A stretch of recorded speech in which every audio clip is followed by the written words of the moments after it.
ce que l'on reproche aux politiques, c'est quoi? C'est d'avoir oublié le terme servir. Il faut redonner la noblesse du mot politique. Un politique, c'est n'importe quel citoyen qui, à un moment donné de sa vie, se met au service des citoyens. On voit très bien qu'il y a un mal démocratique.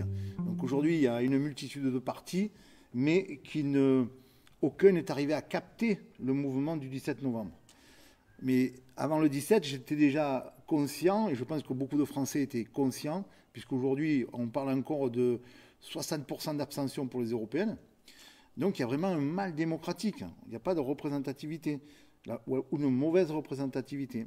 Et pourquoi? Parce que ces partis politiques pyramidales, qui sont majoritairement pilotés par des énarques, mais aujourd'hui, ces hauts fonctionnaires ont glissé vers les partis politiques et ont capté les partis. Donc aujourd'hui, on a des hauts fonctionnaires qui sont devenus des politiques et qui sont déconnectés des territoires. C'est là le mal de la France. On n'a plus de gens, de véritables ministres qui sortent de nos territoires. Donc le parti, c'est ça, c'est pyramidal. Et comment on arrive à monter dans un parti? Ben, tout simplement en flinguant celui qui essaie de monter à l'échelle avec toi, pour arriver en haut.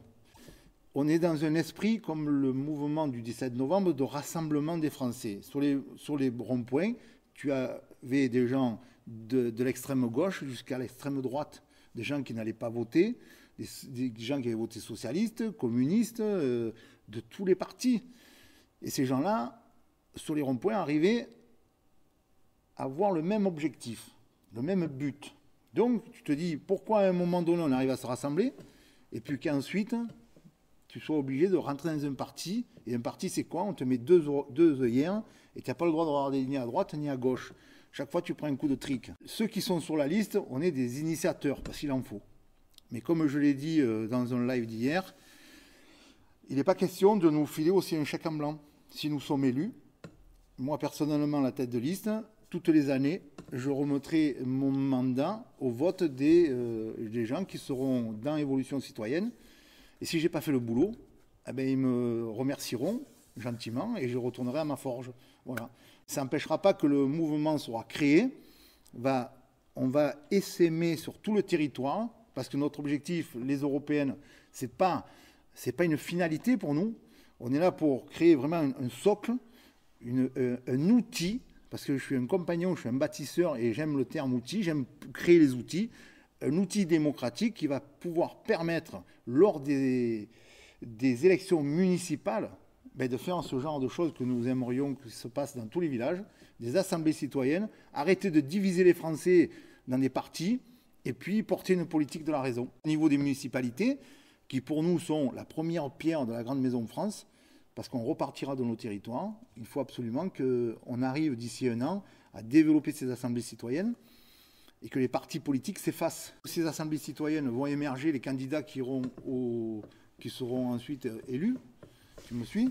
Donc c'est dans ces assemblées citoyennes où on va, si je ne sais pas moi, si tu as 15 candidats, 15 conseillers municipaux, tu fais sortir 15 personnes qui veulent se présenter. Et puis ensuite, ces 15 personnes-là vont s'appuyer sur l'Assemblée citoyenne pour, pendant 6 ans, porter la politique de la ville. Donc en permanence, cet échange entre les élus et les citoyens, et là tu fais une politique de la raison, tu n'as pas de conflit.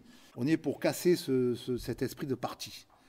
On part d'un principe, c'est que dans une commune, on peut tous vivre ensemble. On va tous jouer ensemble, au foot ou à autre. Et donc, il faut pratiquer une politique de la même façon. Il y a des bonnes idées à droite comme à gauche. Il faut à un moment donné faire une politique de la raison. Et on est des adultes, on se met autour d'une table, on discute, on débat, même si ça dure une nuit, mais on trouve une solution. Peut-être pas celle que le mec de droite a apportée, ni celle du mec de gauche, peut-être une troisième voie, c'est celle de la raison, pour porter un équilibre et arrêter de s'opposer. Et quand on s'oppose comme ça, on perd de l'énergie. Alors que si tu mets les deux forces en accompagnement, tu deviens très puissant. Je pense que le citoyen français aujourd'hui a soif de cette démocratie parce qu'il a envie de participer. Je veux dire, la politique qui était menée avant le 17 novembre, c'est fini. C'est terminé. Donc il faut que les gens, nos élites, parce que nous sommes, nous, chez Génération Évolution Citoyenne, nous ne sommes pas contre les élites. Nous sommes pour des élites qui servent à la fois les citoyens et la France et la nation. Voilà. Pas des élites qui se servent et qui nous asservissent. Voilà, tout simplement. Aujourd'hui, on a des élites qui sont au service de la finance. Nous, on veut remettre, pas que l'humain, on veut remettre le vivant au cœur du débat.